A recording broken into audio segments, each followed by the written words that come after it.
it's a perfect time and opportunity to start thinking about some of the repowering opportunities. You know, whether it's due to aging equipment, sometimes, you know, you got these projects going where you got a bunch of string inverters, maybe 40% of them are offline, and they just waiting for them all to go offline before they go out of business, or whatever the case may be. But a lot of the times it's usually around the warranties. Either a manufacturer goes insolvent and there's no warranty and no parts is a driving factor.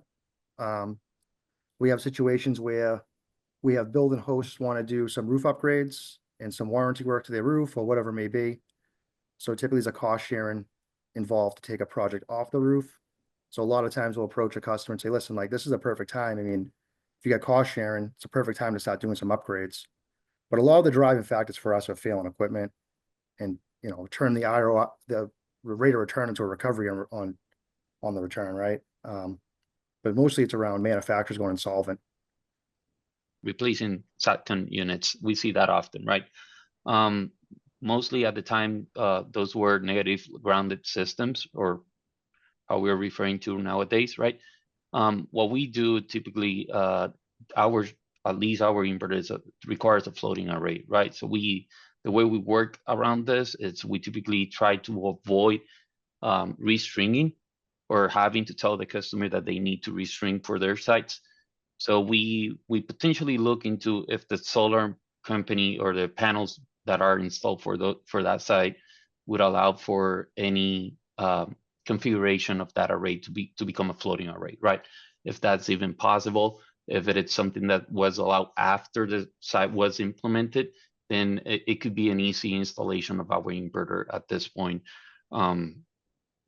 And that's how we look at the systems, right? We try to take the easiest approach for the installer or the company who's working with these systems, where we try to make it again, take out the inverter, put a new inverter in, and yes, there's a difference in topology. It used to be a grounded inverter, now a grounded array, now it's a floating array. But we try to work with that without any restringing, at least for the customers. The 3741 listing is attached really to the racking system. And if you are leaving the racking system in place and you're really just replacing inverters, and you're taking the approach of trying to put the inverters up at the rooftop to meet that 3741, you kind of met it, but unless that racking system hasn't changed at all since it was installed, and that racking system now carries a 3741 listing, you might have something there, but I still think that the likelihood of that being the case is going to be very, very low. And just the fact of the way that the system was installed probably wasn't installed to what the addendums are for those 3741 systems. So yes, a possibility.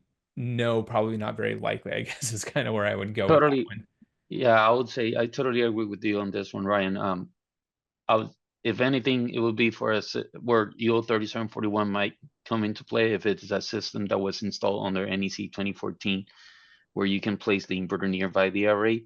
And if you have that conversation with the inspector or AHA, and you're able to say, hey, I'm just installing the inverter nearby the array, can we make it play as in qualifying for those rapid shutdown requirements back when it was NEC 2014?